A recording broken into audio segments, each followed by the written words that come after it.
శ్యామలా దండకంలో అమ్మవారికి అనవద్యాంగి అనే నామం ఉంది. ఇదే నామం లలితా సహస్రనామంలో కూడా వస్తుంది. దీనికి అర్థం ఎటువంటి లోపాలు లేని శరీరం కలది అని. కానీ అమ్మవారు మనలాగా మానవ శరీరం కాదు కదా! అమ్మ శరీరం మంత్రపూరితం, విశ్వాత్మకం. ఇక్కడ లోపం అంటే శరీరానికి సంబంధించింది కాదు. పుట్టడం ఒక లోపం, పెరగడం, అలాగే ముసలితనం రావడం, మరణించడం ఇవన్నీ కూడా లోపాలే. ఇటువంటి లోపాలున్న మనం అవధ్యాంగులం. అమ్మకి ఇటువంటి జనన మరణ చక్రాలతో సంబంధం లేదు కాబట్టి అమ్మ అనవద్యాంగి. మనం స్తోత్రాల్లో కానీ, శ్లోకాల్లో కానీ అమ్మవారి శరీరాకృతిని స్తుతిస్తూ ఉంటాం కదా! అటువంటప్పుడు ఎప్పుడైనా మనకి అమ్మ కూడా మనలాంటి మానవ మాతృరాలే అన్న భావన కలిగినప్పుడు ఈ అనవద్యాంగి నామం దానికి మంచి ఔషధంగా పనిచేస్తుంది.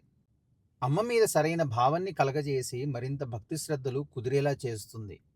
అందుకే నామాలకు అర్థం తెలుసుకుని పూజించడం సాధనకి ఎంతో మూలం. అందరికీ శ్యామలా నవరాత్రి శుభాకాంక్షలు. శ్రీమాత్రే